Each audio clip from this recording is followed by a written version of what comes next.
Hi guys, സീരിയലിൻ്റെ ഇന്നത്തെ റിവ്യൂയിലേക്ക് എല്ലാവർക്കും സ്വാഗതം. അപ്പോൾ ഞാൻ പറയാൻ പോകുന്നത് സ്നേഹപൂർവ്വം ശ്യാമ എന്ന സീരിയലിൻ്റെ ഇന്നത്തെ എപ്പിസോഡാണ്. അപ്പോൾ ഇതുവരെ നമ്മൾ ഭയങ്കര ടെൻഷനായിരുന്ന ആ പ്രൊമോക്ക് കുറച്ച് ആശ്വാസം തരുന്നൊരു എപ്പിസോഡായിരുന്നു ഇത്. അപ്പോൾ ഇന്നലത്തെ എപ്പിസോഡിൽ അവർ ആ സ്റ്റേഷനിലേക്ക് വക്കീലിനെ കൊണ്ടുപോയി CI ആ വക്കീലിനോട് ഓരോന്നൊക്കെ പറഞ്ഞ് അവിടെ നിന്നൊക്കെ പ്രശ്നമായാണ്ട് പിന്നെ നേരെ ആ പോലീസ് സ്റ്റേഷനിൽ നിന്ന് ഇറങ്ങുകയാണല്ലോ. അപ്പോൾ മെയിനായിട്ട് ഈ വരുണ് ആ CIക്ക് നേരെ അങ്ങ് കയർത്ത് സംസാരിക്കണം. അങ്ങനെയാണ് അവരെ പുറത്താക്കിയത്. പുറത്തിറങ്ങിയതിന് ശേഷം ഈ വക്കീൽ അവനോട് പറഞ്ഞിട്ട്, താങ്കൾ എന്ത് പണിയാണ് കാണിച്ചത്? ഒരു മയത്തിലൊക്കെ കാര്യങ്ങൾ പറഞ്ഞ് ഞാൻ അയാളെ മനസ്സിലാക്കി ഈ കേസ് ഒന്ന് റെഡിയാക്കി തീർത്തേനെ എന്നൊക്കെ പറയുമ്പോൾ വരുണിന് അങ്ങ് ദേഷ്യം വരാണ്. കാരണം ഒന്നോ രണ്ടോ കാര്യങ്ങൾ അയാൾ പറഞ്ഞപ്പോത്തിന് ഇയാൾ എണീറ്റ് പോരാൻ നിന്ന ആളാണ് ഇവിടെ വന്നിട്ട് വരുണിനോട് പറയാണ്, നീ കുറച്ച് കൂളായിരുന്നെങ്കിൽ ഞാൻ എല്ലാ കാര്യം ഹാൻഡിൽ ചെയ്തേനെ എന്നൊക്കെ പറയുന്നത് കേൾക്കുമ്പോൾ പിന്നെ വരുണിൻ്റെ കൺട്രോളിൽ നിന്ന് പോയിട്ട് വരുണ് നേരെ ഇയാളെ മികിട്ടും കയറാണ്. വരുണ് ഇയാളോട് ചോദിക്കുന്നുണ്ട്, അല്ല അയാൾ ഒന്നോ രണ്ടോ കാര്യങ്ങൾ പറഞ്ഞപ്പോഴത്തേന് നിങ്ങളങ്ങ് എണീറ്റ് പോരുന്നതൊക്കെ കണ്ടായിരുന്നല്ലോ, എന്നിട്ട് നിങ്ങളാണ് അപ്പോൾ റെഡിയാകും പറഞ്ഞതെന്നൊക്കെ ഇങ്ങനെ ഇയാളോട് ചോദിക്കുമ്പോൾ ഇയാൾക്കും ദേഷ്യം വരികയാണ്. കാരണം ഇവനിങ്ങനെ കുറ്റം പറഞ്ഞു കാണുമ്പോൾ ഇയാൾക്കങ്ങ് കൺട്രോൾ ഇയാളും പോവാണ്. അപ്പോൾ ഇയാൾ അറിഞ്ഞിട്ട്, അപ്പോൾ എൻ്റെ കഴിവുകേടാണല്ലേ കുറ്റം, അങ്ങനെയാണെങ്കിൽ ഞാൻ ഈ കേസ് ബാധിക്കുന്നില്ല, നിങ്ങളെ വേറെ ആരെങ്കിലും നോക്കുക എന്നൊക്കെ വരുന്നതിനോട് പറയണേ. അവൻ പറഞ്ഞതിന് വീണ്ടും ദേഷ്യം വരികയാണ്. അപ്പോൾ ഇയാൾ പറയുന്നത്, പിന്നെ ഞാൻ ഒരു കാര്യം കൂടി പറഞ്ഞേക്കാം, നീ എങ്ങാനും ഈ കാര്യത്തിൽ ഇനി നിൻ്റെ മുത്തശ്ശിനെ ഇറക്കാൻ വേണ്ടി നിന്നാൽ ഒരു ചെറിയ പെറ്റി കേസാണെങ്കിൽ ആ കേസ് നീ ജീവപര്യന്തരാക്കി കൊടുക്കും എന്നൊക്കെയാണ് പറയുന്നത്. വരുന്ന കേൾക്കുമ്പോൾ അവന് കലി കയറണം. ഓൾറെഡി അവനിങ്ങനെ ഭയങ്കര ദേഷ്യത്തിൽ നിൽക്കുകയാണ്. മുത്തശ്ശിനെ എങ്ങനെ ഏത് വിധേന ഇറക്കാൻ കഴിയാതെ ഇങ്ങനെ ബുദ്ധിമുട്ടി നിൽക്കുന്ന സമയത്ത് ഇയാളുടെ ഈ ഡയലോഗും കൂടിയാണ് കേൾക്കുമ്പോൾ പിന്നെ വരുണിൻ്റെ കൺട്രോൾ അങ്ങ് പോവാണ്. അപ്പോൾ ഇയാളെ മെക്കിട്ടും കയറിയാണ് വരുന്നത്. അപ്പോൾ ഇയാൾ പറയുന്നുണ്ട്, ഇയാൾക്ക് എന്ത് മാനസിക രോഗം ഉണ്ടോ എന്ന് രാധികനോട് ചോദിക്കുകയാണ്. അപ്പോൾ എന്തായാലും ഞാൻ ഈ കേസിനില്ല, ഇനി എന്നെ വിളിക്കണ്ടെന്നൊക്കെ പറഞ്ഞാൽ അയാൾ അവിടെ നിന്ന് അങ്ങ് പോവാണ്. അപ്പോൾ രാധിക അയാളും കൈവിട്ട് പോയി കഴിഞ്ഞതിന് ശേഷം വരുന്നതിനോട് പറയുന്നുണ്ട്, കുറച്ച് കൂളായി നിൽക്കണ്ടേ, ആ CIക്ക് നമ്മളിപ്പോൾ എന്തും പറയാനുള്ള സമയമാണ്, കാരണം നമ്മളിപ്പം ആകെ പെട്ട് നിൽക്കുന്ന അവസ്ഥയാണ്, അപ്പോൾ നമ്മൾ കുറേ താഴ്ന്ന് നിൽക്കണ്ടേ എന്നൊക്കെ വരുന്നതിനോട് പറയുമ്പോൾ വരും പറയുന്നുണ്ട്, ഞാൻ ഒരുപാട് താഴ്ന്ന്, ഭൂമിയോളം താഴ്ന്ന്, ഇനി എന്നെ ചവിട്ടിത്തേക്കാൻ നിന്നിട്ടാണ് എൻ്റെ കൺട്രോൾ പോകുന്നത് എന്നൊക്കെ ഇങ്ങനെ ഇവന് പിന്നെ അങ്ങനെ ടെൻഷനായി പറയാണ്. കാരണം മുത്തശ്ശിയുടെ അവസ്ഥ ആലോചിച്ചിട്ട് ഇവനങ്ങനെ ഓരോന്ന് പറയുന്നുണ്ട് രാധികനോട്. ആരെ വിളിച്ചെന്ന് സഹായം ചോദിക്കുക, എല്ലാവരോടും ചോദിച്ചു എന്നൊക്കെ പറഞ്ഞിട്ട് ഇവന് ഭയങ്കര ഇങ്ങനെ ടെൻഷനായി സംസാരിക്കുകയാണ്. അപ്പോൾ രാധിക പറയുന്നുണ്ട്, അല്ല നമുക്ക് ആരതി ചേച്ചിനെ ഒന്ന് വിളിച്ചാലേ എന്നൊക്കെ പറയുമ്പോൾ വരും പറയും, എന്നാൽ ശരി ആരതിനെ ഒന്ന് വിളിക്കുക, അവർക്കാവുമ്പോൾ നമ്മുടെ കാര്യങ്ങളൊക്കെ ഒന്ന് അറിയാലോ, നീ ഒന്ന് വിളിക്കുക എന്നൊക്കെ ഇങ്ങനെ പറഞ്ഞ് അവൾ വേഗം ഫോൺ എടുത്ത് വിളിക്കുന്ന സമയത്ത് ആരതിയുടെ ഫോണാണെങ്കിൽ സ്വിച്ച് ഓഫും. അപ്പോൾ അവൾ പറയുന്നുണ്ട് സ്വിച്ച് ഓഫാണ് എന്നൊക്കെ പറയുമ്പോൾ ഇവന് വീണ്ടും ടെൻഷനാവാണ്. അപ്പോൾ അവൾ പറയുന്നുണ്ട്, എന്താ ചെയ്യുക, ഫോൺ ഓഫാണ് എന്നൊക്കെ ഇങ്ങനെ പറയാണ്. അപ്പോൾ പിന്നെ വരുണ് പറയുന്നുണ്ട്, ഇനി എന്താ ഒരു മാർഗ്ഗമില്ല, ഈ മുത്തശ്ശി അതിൻ്റെ ഉള്ളിൽ കൂടുതൽ നേരം ഒന്നും കിടത്താൻ പറ്റില്ല, കാരണം എന്നെ അത്രയ്ക്കും സ്നേഹിച്ചുകൊണ്ടിരിക്കുന്ന ഒരാളാണത്, അവരെ ഇനിയും ഞാനിങ്ങനെ ആ രീതിയിൽ എനിക്ക് കാണാൻ കഴിയുന്നില്ല, അവരെ ഞാൻ ഒരു രാജകുമാരിയായിട്ടാണ് എൻ്റെ മനസ്സിൽ ഞാൻ പ്രതിഷ്ഠിച്ചിട്ട് വെച്ചത്, ആ ഒരു സ്ത്രീയാണ് ഇപ്പോൾ അവിടെ ജയിലിൽ കിടക്കുന്നതെന്നൊക്കെ പറഞ്ഞ് ഇവന് ഭയങ്കര ടെൻഷനായി സംസാരിക്കുന്നത്. അപ്പോൾ രാധികക്കാണെങ്കിൽ എന്താ ചെയ്യേണ്ടതെന്ന് അറിയില്ല, കാരണം ഒരു സഹായം ആരടുത്തൊന്നും ഇല്ല, എല്ലാവരും വിളിച്ചു നോക്കി പക്ഷേ ഒരു കാര്യം കിട്ടിയിട്ടില്ല. പിന്നെ കണിമംഗലത്ത് ദേവന് ഈ വാർത്ത അറിഞ്ഞ് വീട്ടിൽ ഭയങ്കര പ്രഷറായിട്ടാണ് വരുന്നത്. ആ വേഗം വീട്ടിൽ കയറി വന്നിട്ട് യശോദയാണെങ്കിൽ കാര്യങ്ങളൊന്നും അറിഞ്ഞിട്ടില്ല, അമ്മേ എന്നൊക്കെ വിളിച്ചിട്ടാണ് വരുന്നത്. അപ്പോൾ അമ്മ അവിടെ ഇങ്ങനെ നിൽക്കുന്നുണ്ട്. അപ്പോൾ എന്താടാ എന്നൊക്കെ പറയുമ്പോൾ യശോദ ചോദിക്കുന്നുണ്ട്, എന്താ ദേവേട്ടാന്നൊക്കെ പറയുമ്പോൾ യശോദനോട് ഒന്നും പറയാതെ നേരെ അമ്മേൻ്റെ അടുത്തേക്ക് പോയിട്ട് കാര്യം പറയണം. അമ്മ കണിമംഗലത്ത് അമ്മയുടെ പേരിൽ അമ്മ കേസ് കൊടുത്തോ എന്നൊക്കെ ചോദിക്കുമ്പോൾ അമ്മ ഒന്നും മിണ്ടുന്നില്ല. അപ്പോൾ ദേവന് വീണ്ടും ഉറക്കെ ചോദിക്കും, കൊടുത്തോന്നാണ് ചോദിച്ചത് എന്നൊക്കെ പറയുമ്പോൾ അമ്മ അറിയുന്നുണ്ട്, ഞാൻ കൊടുത്തു എന്നൊക്കെ പറയണേ. അപ്പോൾ എന്ത് കാര്യത്തിനാണ് നിങ്ങൾ അവർക്ക് കേസ് കൊടുത്തത് എന്നൊക്കെ ഇങ്ങനെ ഭയങ്കര ദേഷ്യത്തിൽ അമ്മനോട് ഇങ്ങനെ ചോദിക്കുമ്പോൾ സുകുമാരമുത്തശ്ശി അവരോട് പറയുന്നുണ്ട്, ഞങ്ങളെ ഈ പ്രിയങ്കനെ പോലീസുകാരാണ് അവിടെ കൊണ്ടുവന്നാക്കിയത്, എന്നിട്ട് അവളെ ആ ജയഭാരതി അവിടെ അടിച്ച് ചതച്ചിരിക്കുകയാണ്, അതുകൊണ്ടാണ് ഞാൻ കംപ്ലയിൻറ്റ് കൊടുത്തത്, അത് പിന്നെ പോലീസ് പറയണ്ടേ, അവരാക്കി കൊടുത്ത ആളല്ലേ, അപ്പോൾ പിന്നെ ഇങ്ങനൊരു പ്രശ്നം വന്നാൽ നേരെ പോലീസ് തന്നെയാണ് പറയേണ്ടത് എന്നൊക്കെ അങ്ങനെ ദേവനോട് പറയുന്നുണ്ട്. ഇതൊക്കെ കേട്ട് യശോദ ആകെ ഞെട്ടി നിൽക്കുകയാണ്. അപ്പോൾ യശോദ പറയുന്നുണ്ട്, അമ്മ എന്ത് പണിയാണ് ഈ കാണിക്കുന്നത്, നമുക്ക് തീരെ ഒരു ബോധമല്ലേ എന്നൊക്കെ പറഞ്ഞിട്ട് അമ്മനോട് അങ്ങനെ വായിക്ക് പറയുന്നൊക്കെ ഉണ്ട്. അപ്പോൾ ദേവൻ പറയുന്നുണ്ട്, അമ്മ എന്ത് കാര്യത്തിനാണ് ഇങ്ങനെ കേസ് കൊടുക്കുന്നത്? അവിടെ ജയഭാരതി അമ്മ എന്ന് പറയുന്നത് കണിമംഗലത്തെ ഏറ്റവും മുതിർന്ന സ്ത്രീയാണ്. അവരോടാണ് നിങ്ങൾ ഈ കാര്യങ്ങളൊക്കെ ചെയ്തത്. നമ്മൾ ജീവിതകാലം മുഴുവൻ മാപ്പിരുന്നാലും പൊറുക്കാൻ പറ്റാത്ത തെറ്റാണിത് എന്നൊക്കെ അങ്ങനെ അമ്മനോട് പറയണ്ടെങ്കിലും സുകുമാരി അമ്മനോടൊക്കെ പറഞ്ഞിട്ട് എന്താ കാര്യം? ഒരു കാര്യമില്ല. അമ്മ കേസ് ഇപ്പം തന്നെ പിൻവലിക്കണം, എൻ്റെ കൂടെ വാ, നമുക്ക് പോലീസ് സ്റ്റേഷനിൽ പോകുമെന്ന് പറയുമ്പോൾ അമ്മ അറിയിട്ട് ഞാൻ എന്തായാലും ചെയ്യില്ല, എൻ്റെ ഭാഗത്തുനിന്ന് അങ്ങനെ ഒരു നീക്കം തീരെ പ്രതീക്ഷിക്കേണ്ട നീ എന്നൊക്കെ ഇങ്ങനെ പറയുമ്പോൾ അദ്ദേഹം പറയുന്നുണ്ട്, സാരല്ല, ഞങ്ങൾ പ്രിയങ്കരെ വിളിച്ചിട്ട് അവളെ കൊണ്ട് ഞങ്ങൾ സ്റ്റേഷനിൽ പോയി ഈ കേസ് പിൻവലിപ്പിക്കുമെന്നൊക്കെ പറഞ്ഞിട്ട് അവളെവിടെ എന്നൊക്കെ ഇങ്ങനെ അമ്മനോട് ചോദിക്കുമ്പോൾ അമ്മ പറഞ്ഞു കൊടുക്കുന്നതന്നെയല്ല. അമ്മ അവിടെ ഇങ്ങനെ മൂളിപ്പാട്ടും പാടി അവിടെ സോഫയിൽ ഇങ്ങനെ ഇരിക്കും. അപ്പോൾ പിന്നെ ദേവനും യശോദയും കൂടി അവരങ്ങ് തിരഞ്ഞു നോക്കാൻ തുടങ്ങുകയാണ്. വീട് മുഴുവനും അരിച്ചു പുറകിയിട്ടും ഈ പ്രിയങ്കനെ അവിടെ ഒന്നും കാണുന്നില്ല. അപ്പോൾ യശോദര ഭാഗത്തും ഈ ദേവനൊരു ഭാഗത്തും ഒക്കെ നോക്കുന്നുണ്ട്, പക്ഷെ ഇവളെ എവിടെയും നോക്കിയിട്ട് കാണുന്നില്ല. പിന്നെ അവർ മുറ്റത്തിറങ്ങിയൊക്കെ നോക്കുന്നുണ്ട്, അപ്പം മുറ്റത്ത് എവിടെയും കാണുന്നില്ല. ലാസ്റ്റ് പിന്നെ ഈ സുകുമാരി മുത്തശ്ശിയുടെ അടുത്ത് തന്നെ ദേവൻ വന്നിട്ട് പറയുന്നുണ്ട്, അമ്മ എന്ത് പണിയാണ് കാണിച്ചത്, എന്തൊരു ക്രൂരത, ഈ അമ്മ എവിടെ നിന്ന് ഇത്രയും വലിയ ക്രൂരതകളൊക്കെ പഠിച്ചത്? പിന്നെ ഈ അമ്മ വാശിയല്ലാതെ മറ്റുള്ളവരുടെ അഭിമാനത്തിനെ പറ്റി യാതൊരു ചിന്ത നമുക്കില്ലല്ലോ, എന്തിനാ ഈ പാവങ്ങളൊക്കെ എവിടെ കൊണ്ട് കളയും എന്നൊക്കെ ഇങ്ങനെ മുത്തശ്ശിനോട് ഇങ്ങനെ ശകാരിക്കുന്നുണ്ട്. അപ്പം മുത്തശ്ശി അറിയണ്ടേ, ഞാൻ ഈ ചെയ്യുന്നത് എനിക്ക് പട്ടുമത്തയിൽ ഇരിക്കാനോ സിംഹാസനത്തിൽ ഇരിക്കാനോ ഒന്നല്ല, പക്ഷേ എനിക്ക് എൻ്റെ പ്രിയങ്കമോളുടെ ജീവിതം സേഫാക്കാനാണ്. അവളുടെ ജീവിതത്തിന് വേണ്ടി ഞാൻ എന്ത് കളി കളിക്കും, ഞാൻ ആരോടും എന്തും ചെയ്യും എന്നൊക്കെ പറഞ്ഞിട്ട് ഈ മുത്തശ്ശിനോട് പറഞ്ഞതിൻ്റെ കാര്യമൊന്നുമല്ല, മുത്തശ്ശി ആ വാശി അങ്ങ് വിട്ട് കളയുന്നില്ല. അമ്മനോട് പറഞ്ഞിട്ട് കാര്യമില്ല എന്ന് അവർക്ക് മനസ്സിലാവണം ലാസ്റ്റ്. അപ്പോൾ അമ്മ അവിടെ നിന്ന് അങ്ങ് പോവാണ്. അപ്പോൾ യശോദ ദേവനോട് പറയണ്ടേ, ദേവേട്ട നമുക്ക് രണ്ടാമത് സ്റ്റേഷനിൽ പോയിട്ട് പ്രിയങ്കയുടെ പരാതിയൊക്കെ കള്ളാണെന്നും അവരെ കള്ളത്തരങ്ങളൊക്കെ അവിടെ പറയാമെന്നൊക്കെ ഇങ്ങനെ പറയുമ്പോൾ ദേവൻ പറയുന്നുണ്ട്, അതിലൊന്നും കാര്യമില്ല എന്നൊക്കെ ഇങ്ങനെ പറയുന്നത്, നമ്മൾ പോയിട്ടൊന്നും കാര്യമില്ല, അവർ തന്നെ ചെയ്യേണ്ടി വരും എന്നൊക്കെ ഇങ്ങനെ ഇവർ പറയുന്നുണ്ട്. എന്നിട്ട് ഇവരിങ്ങനെ സംസാരിക്കുകയാണ്, ഞാനിനി എങ്ങനെ അവരൊക്കെ മുഖത്ത് നോക്കും. യശോദ ദേവനോട് വന്നിട്ട് പറയുന്നുണ്ട്, അല്ല കണിമംഗലത്തുകാരൻ എന്തെങ്കിലുമൊക്കെ ചെയ്യൂല ഇതിനെതിരെ എന്നൊക്കെ ഇങ്ങനെ പറയുമ്പോൾ ദേവൻ പറയുന്നുണ്ട്, അവരൊക്കെ എന്തായാലും ചെയ്യും, പക്ഷേ നമുക്ക് അങ്ങനെ അടങ്ങിയിരിക്കാൻ പറ്റില്ലല്ലോ, നമുക്കൊരു സമാധാനം ഉണ്ടാവില്ലല്ലോ, അവർക്കൊരു അന്തസ്സുള്ള കുടുംബമായതുകൊണ്ട് അവരെന്തായാലും എങ്ങനെയെങ്കിലും രക്ഷപ്പെടുത്താനൊക്കെ കഴിയും, പക്ഷേ എൻ്റെ ഒരു അവസ്ഥ, ഇതൊരു ഗതികെട്ടൊരു ജന്മമാണ് എൻ്റേത് എന്നൊക്കെ പറഞ്ഞിട്ട് ഇങ്ങനെ സങ്കടപ്പെട്ട് ഇങ്ങനെ പറയുന്നുണ്ട്. അമ്മ ആയി പോയില്ല, അല്ലെങ്കിൽ കഴുത്ത് നെരിച്ച് കൊല്ലായിരുന്നു എന്നൊക്കെ ഇങ്ങനെ ദേവന് പറയാണ്. പിന്നെ ഈ സുകുമാരി മുത്തശ്ശി വേഗം മുറ്റത്തേക്ക് ഇറങ്ങിയിട്ട് പിറകിലുള്ള ഒരു മതിലിൻ്റെ ഗേറ്റൊക്കെ തുറന്നിട്ട് അവിടെ തോട്ടത്തിൽ പോയി നിൽക്കുകയാണ് പ്രിയങ്ക, ഈ ദേവനെങ്ങാനും വിളിച്ച് അവളെ കൊണ്ടുപോകുമെന്ന് വിചാരിച്ചിട്ട്. അപ്പോൾ ഇവളെ പ്രിയങ്ക മോളെ എന്നൊക്കെ വിളിച്ചിട്ട് അവളെ തിരഞ്ഞ് പോകുന്നുണ്ട് ആ കാട്ടിക്ക്. എന്നിട്ട് പ്രിയങ്കരോട് ഇങ്ങനെ പറയണ്ടേ, എടി പ്രിയങ്ക മോളെ, നീ അറിഞ്ഞോ, ആ ജയഭാരതി മുത്തശ്ശിനെ കണിമംഗലത്ത് നിന്ന് വിലങ്ങിട്ടിട്ടാണ് കൊണ്ടുപോയത് സ്റ്റേഷനിലേക്ക്. എന്നിട്ട് നിൻ്റെ അച്ഛനാണെങ്കിൽ ഭയങ്കര കലി തൊള്ളി നടക്കുകയാണ്, അതോടെ നീ ഇവിടെ തന്നെ ഒളിച്ച് നിന്നോ, അല്ലെങ്കിലേ നിൻ്റെ അച്ഛന് നിന്നെയും കൊണ്ട് സ്റ്റേഷനിലേക്ക് പോയി ആ കേസ് പിൻവലിപ്പിക്കും, അതുകൊണ്ട് നീ ഇവിടെ സൗണ്ട് ഉണ്ടാക്കാതെ ഇവിടെ തന്നെ നിന്നോ എന്നൊക്കെ അങ്ങനെ പറയാണ്. നീ ഒന്ന് ആലോചിച്ച് നോക്കുക, ജയഭാരതിനൊക്കെ ജയിലിൽ കിടന്ന് കൊണ്ടുപോകുന്നൊരു ആ ഒരു സീന് കേട്ടിട്ട് തന്നെ കൊതിയാവുന്നു എന്നൊക്കെ പറഞ്ഞിട്ട് ഇവർ ഇവിടെ കിടന്ന് ഭയങ്കര സന്തോഷമാണ്. പോലീസ് സ്റ്റേഷനിൽ ജയഭാരതി മുത്തശ്ശി ജയിലിൽ അങ്ങനെ ഇരിക്കുന്നുണ്ട്. അവൻ വരുൺ ആ സ്റ്റേഷനിൽ അകത്ത് കയറിയിട്ട് നേരെ മുത്തശ്ശി ജയിലിൽ കിടക്കുന്ന ഇങ്ങനെ നോക്കി നിന്ന് ഭയങ്കര ടെൻഷനാകുന്നുണ്ട്. അവൻ ഈ മുത്തശ്ശിൻ്റെ ഇരിപ്പും ആ ഒരവസ്ഥയൊക്കെ ഇങ്ങനെ ആലോചിച്ചിട്ട് അവൻ്റെ കണ്ണിൽ നിന്നൊക്കെ ഇങ്ങനെ വെള്ളം വരികയാണ്. അപ്പോൾ ഇവനിങ്ങനെ കണ്ണ് തുടക്കുന്നതൊക്കെ രാധിക അപ്പുറത്തിരുന്ന് ഇങ്ങനെ കാണുന്നുണ്ട്. രാധികയൊക്കെ ആകെ തകർന്ന് നിൽക്കുകയാണ്, കാരണം അവളെ കൊണ്ട് ഒന്നും ചെയ്യാൻ കഴിയുന്നില്ലല്ലോ എന്നുള്ള ഒരു ടെൻഷനിലാണ് അവൾ നിൽക്കുന്നത്. അവൻ ഈ വരുൺ ഇങ്ങനെ കണ്ണൊക്കെ തുടച്ച് പുറത്ത് പോകുന്നതൊക്കെ കാണുമ്പോൾ പിന്നെ രാധികയുടെ കൺട്രോളും പോയി, എങ്ങനെയെങ്കിലും മുത്തശ്ശിനെ രക്ഷിക്കണം എന്നുള്ള ചിന്തയിൽ അവളും അവൻ്റെ പിന്നാലെ അങ്ങനെ പുറത്തിറങ്ങാണ്. അവൻ പുറത്തിറങ്ങിയതിന് ശേഷം വരുൺ ഇങ്ങനെ രാധികനോട് പറയുന്നുണ്ട്, മുത്തശ്ശിയുടെ ആ ഇരിപ്പ് കണ്ടിട്ട് എനിക്ക് സഹിക്കാൻ കഴിയുന്നില്ല, ഇതുകൊണ്ട് ഞാൻ ഒരുപാട് പേരെ ഈ സമയം കൊണ്ട് ഞാൻ വിളിച്ചു, പക്ഷേ യാതൊരു കാര്യം ഉണ്ടായില്ല, എല്ലാ അസിയായി തട്ടിത്തെറിപ്പിച്ചുകൊണ്ടിരിക്കുകയാണ് എല്ലാ ചാൻസും, അതുകൊണ്ട് ഇപ്പോൾ യാതൊരു സഹായം ആരോടത്തൊന്നുമില്ല. പിന്നെ ഞാൻ എൻ്റെ മുത്തശ്ശീനെ എന്ന് പറഞ്ഞാൽ എൻ്റെ മനസ്സിലൊരു സിംഹാസനത്തിൽ ഇരുത്തിയിരുന്ന സ്ത്രീയാണത്, അവരെ അവസ്ഥയാണിത്, അതൊന്നും എനിക്കൊന്നും സഹിക്കാൻ കഴിയുന്നില്ല എന്നൊക്കെ പറഞ്ഞ് ഇവന് ഭയങ്കര ടെൻഷനായി രാധികനോട് ഇങ്ങനെ സംസാരിക്കുന്നുണ്ട്. ഈ വരുണിനെ ആശ്വസിപ്പിക്കാൻ വേണ്ടി ഇങ്ങനെ പറയുന്നുണ്ട്, ഒന്ന് ആശ്വസിക്ക്, മുത്തശ്ശി നല്ല ധൈര്യമായിട്ട് നിൽക്കുന്നില്ല, അതെങ്കിലും ഒന്ന് ആലോചിച്ച് നോക്കുക എന്നൊക്കെ വരുണിനോട് പറയുമ്പോൾ ഇവൻ പറയുന്നുണ്ട്, ഇവിടെ മുത്തശ്ശി ധൈര്യമാണ് എന്നൊക്കെ ഇങ്ങനെ പറയും, നമ്മുടെ മുന്നിൽ തോറ്റുപോയി നിന്ന് എന്തായാലും സമ്മതിച്ചു തരില്ല, അത് മുത്തശ്ശിയുടെ ഒരു അഭിമാനത്തിൻ്റെ പ്രശ്നമാണ്. പിന്നെ മുത്തശ്ശിയുടെ ആ അഭിമാനവും അന്തസ്സും എല്ലാം ആ പോലീസ് സ്റ്റേഷനിൽ ആ ജയിലിൻ്റെ അരികിൽ ഇങ്ങനെ ഇരിക്കുന്നത് കണ്ടിട്ട് എനിക്ക് സഹിക്കാൻ കഴിയുന്നില്ല എന്നൊക്കെ ഇങ്ങനെ വരുണിങ്ങനെ പറയുന്നൊക്കെ ഉണ്ട്. എന്നിട്ട് നമ്മൾ എന്തിനാണ് ഇങ്ങനെ ജീവിച്ചിരിക്കുന്നത്, ഇതിലും നല്ലത് ചാവുകയാണ് എന്നൊക്കെ ഇങ്ങനെ വരുന്നു പറഞ്ഞിട്ട് അവന് ഭയങ്കര ടെൻഷനായി അങ്ങനെ മാറി നിൽക്കുകയാണ്.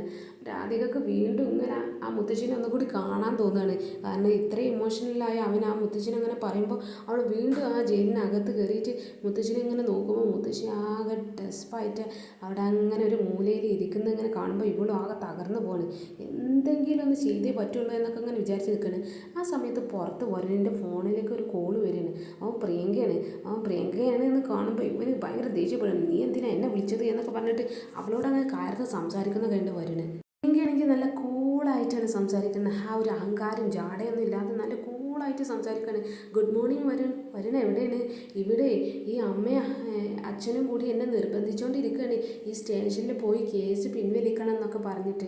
ആദ്യമൊക്കെ എനിക്ക് ഭയങ്കര വാശിയായിരുന്നു. പക്ഷേ ഇപ്പം എനിക്ക് തോന്നുക ഞാൻ ആ കേസ് ഒന്ന് പിൻവലിച്ചാലോ എന്നൊക്കെ ഇങ്ങനെ വരുണിനോട് പറയുമ്പോൾ വരുണ് ഭയങ്കര സന്തോഷിക്കുകയാണ്. പെട്ടെന്ന് ആ ഒരു നമ്മൾ തീരെ എക്സ്പെക്റ്റ് ചെയ്യാത്തൊരു വാർത്ത ഇങ്ങനെ കേൾക്കുകയാണ്. അവൻ വരുണ് ഭയങ്കര സന്തോഷത്തിൽ അവളോട് ഇങ്ങനെ പറയുന്നുണ്ട്, ഞാനിത് തന്നോട് എങ്ങനെ പറയാനെന്ന് വിചാരിച്ചിരിക്കുകയാണ് എന്നൊക്കെ ഇങ്ങനെ പറയുകയാണ്. കാരണം ഇവന് വേറെ നിവർത്തിയില്ല, ബാക്കിയുള്ള എല്ലാ സഹായങ്ങളും അടങ്ങി നിൽക്കുകയാണ്. ആകെ ഇനി ഇവൾ ആ കേസ് പിൻവലിച്ചാലേ മുത്തശ്ശിനെ രക്ഷിക്കാൻ കഴിയില്ല. അപ്പോൾ പിന്നെ ഇവൻ അവിടെ താന്ന് കൊടുക്കുകയാണ്.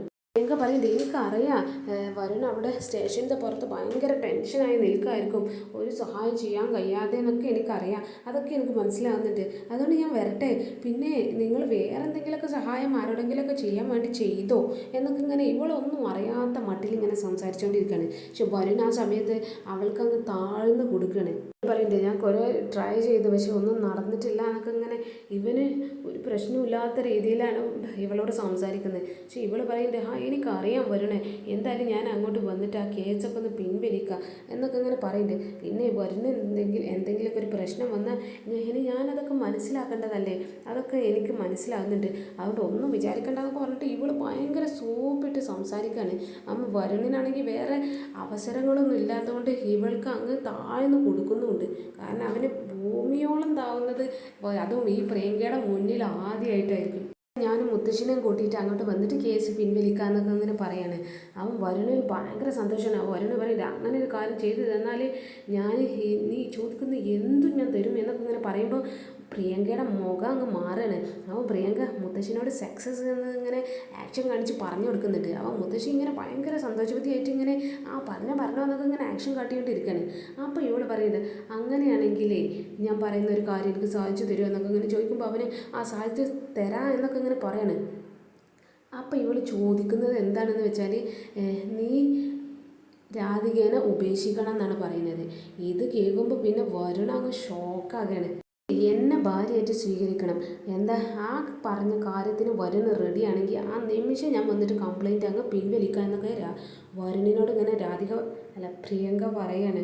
പ്രിയങ്കയുടെ ടോൺ അങ്ങ് മാറിയിട്ട് പിന്നെ ഭീഷണീൻ്റെ സ്വരമാണ്. അവൾ പറയുന്നുണ്ട്, മുത്തശ്ശി ഇന്ന് അങ്ങ് ജയിലിൽ അങ്ങ് കിടക്കും, നീ അങ്ങനെ ചെയ്തിട്ടില്ലെങ്കിൽ ഇന്ന് രാത്രി മുഴുവൻ ആ ജയിലിൽ കിടന്ന് നരകിച്ചിട്ട് നാളെ കോടതി കൊണ്ടുപോയി ഹാജരാക്കിയ പിന്നെ എന്തായാലും ഒരു റിമാൻഡ് ഉറപ്പാണ് എന്നൊക്കെ ഇവനോട് ഇങ്ങനെ പറയണം. ഇവനാണെങ്കിൽ അത് കേൾക്കുമ്പോൾ വീണ്ടും ടെൻഷൻ വരികയാണ്. അപ്പോൾ ഇവൾ പറയുന്നുണ്ട്, നിനക്കറിയോ ഗാർഹിക പീഡനത്തിന് എന്തായാലും ജയിലിൽ കിടക്കേണ്ടത് വരും. വരുണിനാണെങ്കിൽ മുത്തശ്ശി ആ പോലീസ് സ്റ്റേഷനിൽ കിടന്നിട്ട് തന്നെ ഭയങ്കര ടെൻഷനാണ്. അപ്പോൾ പിന്നെ ജയിലിൽ പോയി കിടന്നാലുള്ള അവസ്ഥ ഒന്ന് ആലോചിച്ച് നോക്കി എന്നൊക്കെ ഇങ്ങനെ ഇവളിങ്ങനെ ഭീഷണിപ്പെടുത്തിക്കൊണ്ടിരിക്കുകയാണ്.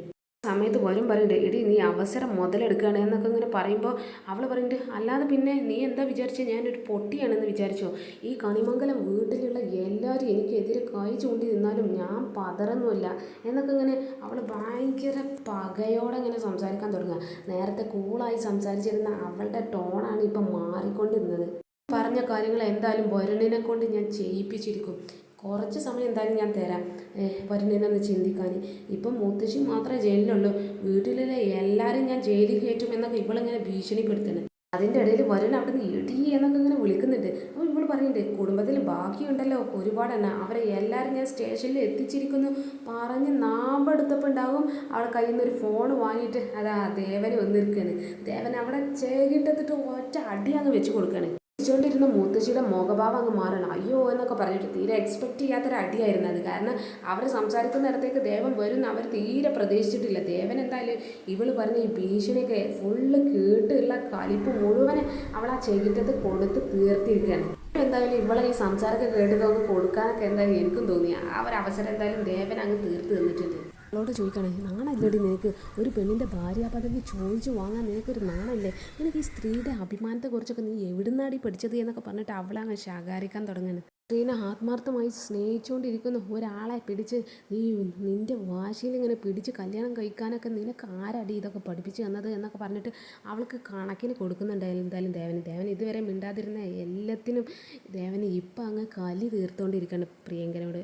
ആരാടി ഇതൊക്കെ പഠിപ്പിച്ച് തന്നത്? നിൻ്റെ ഈ മുത്തശ്ശിയാണോ എന്നൊക്കെ പറഞ്ഞിട്ട് മുത്തശ്ശിനെ ചൂണ്ടിക്കാണിച്ച് ഇവളോട് ചോദിക്കുന്നുണ്ട്. ഇവളൊന്നും മിണ്ടാതെ നിൽക്കണം, കാരണം ഇവൾക്ക് മിണ്ടാനുള്ള യാതൊരു അധികാരവും അപ്പം ആ സമയത്ത് ഇല്ല. ഇവൾ ചെയ്ത ചെയ്തികൾ മുഴുവനും ദേവന് കേട്ടോണ്ടിരുന്നിട്ടാണ് ഈ സംസാരിക്കുന്നത്. അപ്പം ദേവൻ പറയുന്നുണ്ട്, ഒരാളെ ഭീഷണിപ്പെടുത്തി ബാക്കിയുള്ളവരൊക്കെ പോയി പോലീസിൽ അറസ്റ്റ് ചെയ്യിപ്പിക്കും എന്നൊക്കെ പറഞ്ഞിട്ടാണ് അവനെ കൊണ്ട് കല്യാണം കഴിപ്പിക്കുന്നത്. നിനക്ക് തീരെ ബോധമില്ല എന്നൊക്കെ പറഞ്ഞിട്ട് അവളെ കയറി അങ്ങ് ശകാരിക്കുന്ന സമയത്ത് ഈ യശോദ പറയുന്നുണ്ട്, അപ്പം ഇതിലും ഭേദം നീ പണ്ട് കേട്ട പോലെ നീ അങ്ങ് ചത്തുപോയിരുന്നു എന്നുള്ള വാർത്ത കേൾക്കുന്നതായിരുന്നു എന്നൊക്കെ അങ്ങനെ എൻ്റെ പറയാണ്. അത് കേട്ട് പ്രിയങ്ക ഒന്നങ്ങ് പതർന്നൊക്കെ ഉണ്ട്. അവൻ സുകുമാരി മുത്തശ്ശി അവിടെ നിന്ന് ഇങ്ങനെ ഭയങ്കര ദേഷ്യം വരുന്നുണ്ട് സുകുമാരി മുത്തശ്ശിക്ക്. യശോദനെ കയറി ഒന്ന് തല്ലാനുള്ള ദേഷ്യമൊക്കെ എന്തായാലും സുകുമാരി മുത്തശ്ശിക്ക് ഉണ്ട്. പക്ഷേ സുകുമാരി ഒന്ന് കൺട്രോൾ ചെയ്ത് നിൽക്കുകയാണ്, കാരണം ഇവരത്ര കലിയിലാണ് നിൽക്കുന്നതെന്ന് സുകുമാരിക്ക് ഏകദേശം ഒരു ധാരണ കിട്ടിയിട്ടുണ്ട്. അവൻ പിന്നെ മിണ്ടാതിരിക്കല്ലാതെ വേറെ വഴിയൊന്നും മുത്തശ്ശിക്കും ഇല്ല അവിടെ. രാധികയുടെ ജീവിതം തകർത്തടിയണം എന്നൊക്കെ നിനക്ക് വല്ല ചിന്തയുണ്ടോ? അങ്ങനെങ്ങാനും നീ ചിന്തിച്ച് പ്രവർത്തിച്ചിട്ടുണ്ടെങ്കിൽ ജീവിതകാലം മുഴുവനും നിനക്ക് ആ ശാപം കിട്ടിയിരിക്കടി എന്നൊക്കെ ഇവളോട് ഇങ്ങനെ പറഞ്ഞു കൊടുക്കുന്നുണ്ട്. ദേവനെ നേരെ സുകുമാരി മുത്തശ്ശിയുടെ അടുത്ത് പോവാണ്. ആ മുത്തശ്ശിനോട് പറയുന്നുണ്ട്, അമ്മേ ഒരു കുട്ടീനെ നല്ല നേർവഴിക്ക് വളർത്താൻ ഈ അച്ഛനമ്മമാർക്ക് കഴിഞ്ഞിട്ടില്ലെങ്കിൽ അതിൻ്റെ ഉത്തരവാദിത്തം എന്തായാലും അത് മുതിർന്ന സ്ത്രീകൾക്കായിരിക്കും. അങ്ങനെ ഏറ്റെടുത്താണ് ഈ പ്രിയങ്കനെ നിങ്ങൾ. എന്നിട്ട് അമ്മ അവൾക്ക് നല്ല കാര്യങ്ങൾ എന്തെങ്കിലും ഒന്ന് പഠിപ്പിച്ച് കൊടുത്തിട്ടുണ്ടോ എന്നൊക്കെ അവരോട് ചോദിക്കണ്. അവൻ സുകുമാരി മുത്തശ്ശി ഒന്നും മൈൻഡ് ചെയ്യാതെ ഒരു പുച്ഛഭാവത്തിൽ ഇങ്ങനെ നിൽക്കുകയാണ്. ഇതൊന്നും എന്നോടല്ല എന്നുള്ള മട്ടിലാണ് എന്തായാലും സുകുമാരി മുത്തശ്ശി നിൽക്കുന്നത്. ഇത് മറ്റുള്ളവരെ വെറുക്കാനും അവരെ ഉപദ്രവിക്കാനും അല്ലാതെ വേറെ ഒന്നും നിങ്ങൾ അവൾക്ക് പഠിപ്പിച്ചു കൊടുത്തിട്ടില്ല. പിന്നെ ഈ വയസ്സം കാലത്ത് നാമം ജപിച്ച് വീട്ടിലിരിക്കുന്ന സമയത്താണ് സകല ദുഷ്ടതരങ്ങളും നിങ്ങൾ പുറത്തെടുത്ത് ഓരോന്നും ഇങ്ങനെ ചെയ്തു കൂട്ടുന്നത്. അമ്മ ഒന്ന് ചിന്തിച്ച് നോക്കുക എന്നൊക്കെ പറഞ്ഞിട്ട് ദേവനെ അമ്മയെ നന്നായിട്ട് ശകാരിക്കുന്നുണ്ട്. ദേവന് നേരെ സുകുമാരി മുത്തശ്ശിനെ അങ്ങ് ശപിക്കുകയാണ്. അപ്പം ദേവൻ പറയുന്നുണ്ട്, ഞാൻ മനസ്സ് തുറന്ന് പറയണം, മനസ്സിൻ്റെ ഉള്ളിൽ നിന്ന് എടുത്ത് പറയാണ്, നിങ്ങൾ നരകത്തിയിൽ വെന്തുരുകും അല്ലെങ്കിൽ നോക്കിക്കോ എന്നൊക്കെ ഇങ്ങനെ അമ്മനങ്ങനെ മനസ്സുരുകി അങ്ങ് ശാപിക്കുന്നുണ്ട് ദേവന്.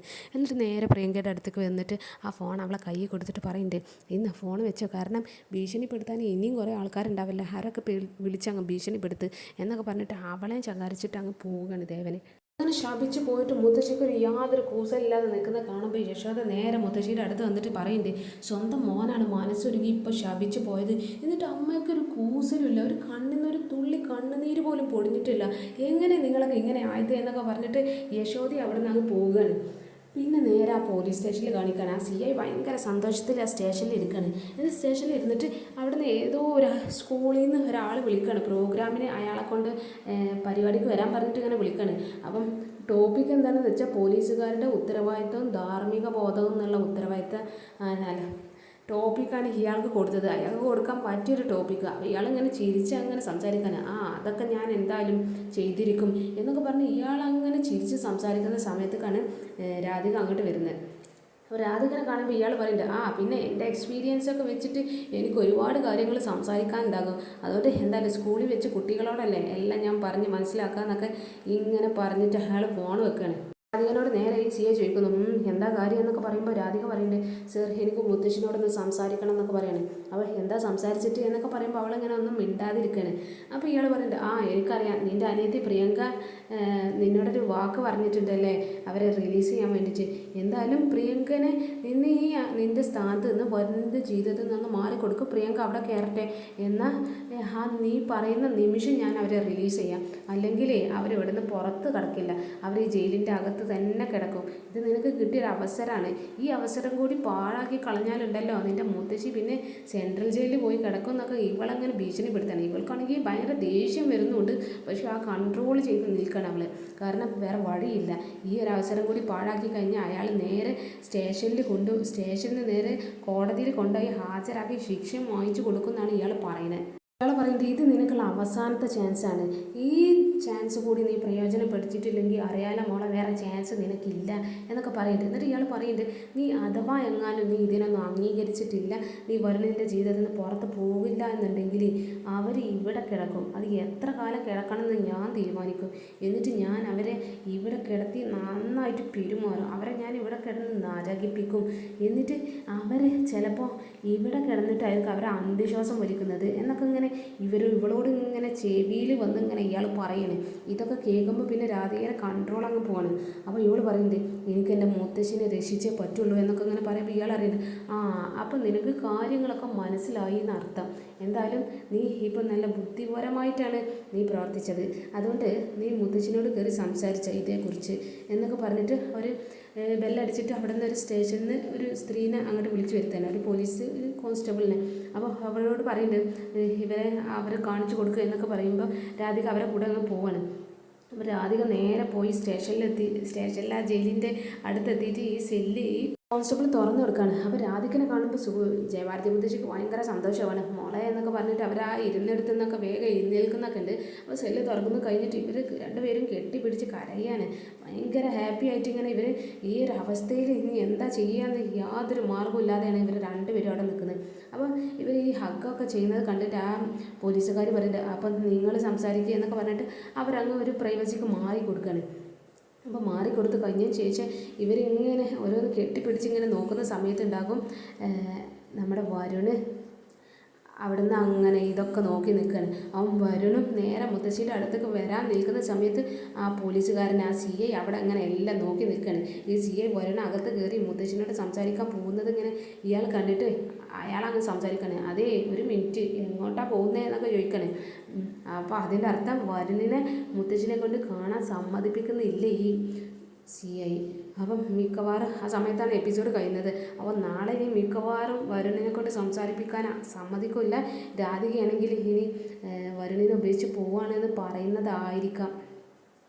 പിന്നെ പ്രൊമോയിൽ കാണിച്ചതുപോലെ ആ സമയത്തായിരിക്കും വേണമെങ്കിൽ മുത്തശ്ശി നീ ഉപേക്ഷിച്ച് പോയാൽ ഇനി അവനെ ഓർക്കാനേ പാടില്ല എന്നൊക്കെ പറയുന്നതെന്ന് നമുക്ക് പ്രതീക്ഷിക്കാം. അപ്പം നാളത്തെ എപ്പിസോഡിൽ എന്തൊക്കെ സംഭവിക്കാമെന്ന് നമുക്ക് നോക്കിക്കാണാം. Okay, by all. അപ്പോൾ ഇന്നത്തെ എപ്പിസോഡ് ഇവിടെ അവസാനിച്ചിരിക്കുകയാണ്.